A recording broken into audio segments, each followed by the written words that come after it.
Hello friends, મારી channel ગુજરાતીમાં તમારું ખૂબ ખૂબ સ્વાગત છે. એકદમ પાપડ જેવી પતલી જેવી બહાર મળે છે એવી તલની ચીક્કી બનાવવી હોય ને તો આ વિડીયો એકદમ પરફેક્ટ છે.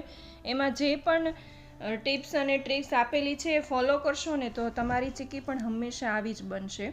તો એના માટે એક વાટકોનું માપ મેં સેટ કર્યું છે. એક વાટકો સફેદ તલ લીધા છે, એનાથી થોડું ઓછું ગોળ લીધો છે અને થોડા પિસ્તા સજાવવા માટે મેં લીધા છે. અહીંયા પ્લેટફોર્મ ઉપર આપણે પ્લેટફોર્મને સાફ કરી કિચન પ્લેટફોર્મ અને એની ઉપર ઘી લગાવીને ગ્રીસ પહેલેથી કરીને તૈયાર રાખવાનું છે, કેમ કે પછી ચીક્કી બનાવતી વખતે ટાઈમ વેસ્ટ ન થાય. વેલણને પણ થોડું ઘી લગાવીને રેડી કરી નાખીએ. હવે એક જાડા તળિયાવાળા પેનની અંદર આપણે આ તલને શેકવાના છે. તો એકદમ લો ફ્લેમ રાખી અને તલને ફૂટવા માંડે, થોડા ક્રિસ્પી થાય ને ત્યાં સુધી આપણે શેકી લેવાના છે. તેને લગાતાર શેકવાનું છે.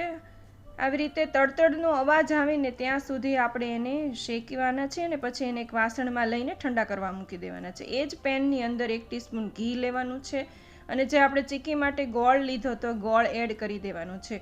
તો ગોળનું માપ હંમેશા તલ કરતાં થોડુંક ઓછું લેવાનું છે, એટલે ચીક્કી બહુ ગળી ન લાગે. ગોળને લો ફ્લેમ ઉપર સતત ચલાવતા રહેવાનું છે અને ગોળને હંમેશા સમારીને જ લેવાનો છે, તો જ ચીક્કીનો પાયો છે ને એ પરફેક્ટ બને. જો તમે મોટા ગાંગડા લેશો ને તો એક થોડો ગોળ છે એ જલ્દી થઈ જશે ને થોડો ગોળને ટાઈમ લાગશે. જ્યારે આવી રીતના થઈ જાય 3 થી 4 મિનિટ આપણે આવી રીતના લો ફ્લેમ ઉપર શેકવાનો છે ગોળને. અને ગોળ એકદમ ફૂલવા માંડે ને પછી આપણે પાણીમાં આવી રીતે એક ડ્રોપ નાખીને જોવાનું છે. તમે જોઈ શકો છો આ ખેંચાય છે, આવી ખેંચાવી ન જોઈએ. આ પાય હજી બનીને તૈયાર નથી થઈ, હજી આપણે 1 થી 1.5 મિનિટ આને વધારે થવા દઈએ. તો 1.5 મિનિટ પછી ફરીથી પાણીના બાઉલમાં આ રીતે એક ડ્રોપ નાખશું ને અને 1 મિનિટ માટે ઠંડુ થવા દેશું અને પછી આને ખેંચશું ને તો આ ખેંચાશે નહીં, બટ દઈને બટકી જશે, તૂટી જશે. આ પાયો એકદમ પરફેક્ટ છે. હવે ટાઈમ વેસ્ટ કર્યા વગર ફ્લેમ લો જ રાખી છે.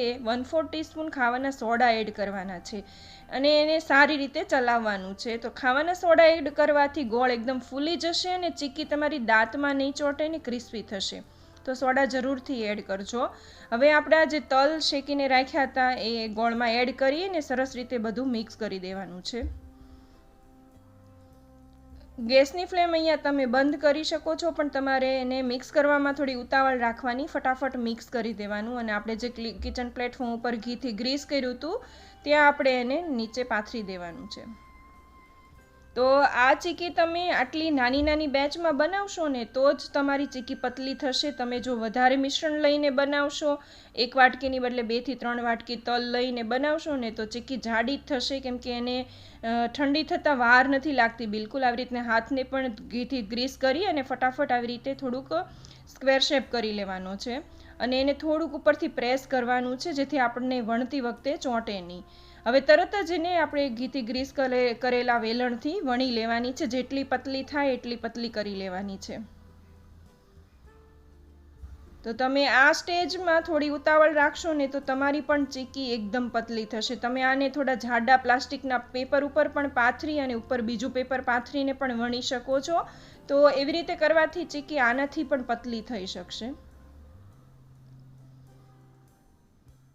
હવે વણાઈ જાય એટલે ઉપર થોડા પિસ્તાનું કતરણ એડ કરીને ફરીથી આપણે એક વેલણ ફેરવી દઈશું, એટલે પિસ્તા છે ચીક્કીમાં ચોંટી જાય. પિસ્તા નાખવા એકદમ ઓપ્શનલ છે. તમે એલચીનો પાવડર પણ આમાં નાખી શકો છો, એનાથી પણ ટેસ્ટ બહાર જેવો આવે છે. હવે આવી રીતે પીઝા કટરથી આપણે એમાં તરત જ કટ લગાવી દેવાના છે. જો થોડી ઠંડી થશે ને તો કટ નહીં લાગે, બહુ વાર લાગશે. તો ફટાફટ ઉતાવળ રાખી અને પીઝા કટરથી એવી રીતના જે શેપ જોતો હોય એ શેપમાં તમારે કટ કરી લેવાનું છે. અને કટ થઈ જાય એટલે તમે 10 મિનિટ એને રાખશો ને એટલે તરત જ એના પીસીસ છે એ ઉખડવા માંડશે પ્લેટફોર્મ ઉપરથી. તો એકદમ પરફેક્ટ માપ સાથે પરફેક્ટ પતલી ચીક્કી કઈ રીતના બનાવીને આ વિડીયો જરૂરથી ફોલો કરશો ને તો તમારી પણ ચીક્કી હંમેશા આવી જ પાપડ જેવી પતલી અને બજાર જેવી બનીને તૈયાર થશે.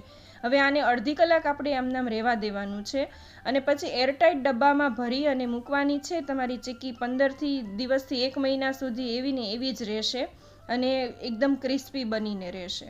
તો આવી રીતે તમે સફેદ તલની જેમ કાળા તલની પણ ચીક્કી બનાવી શકો છો. વિડીયો ગમ્યો હોય તો લાઈક કરજો. Thank you for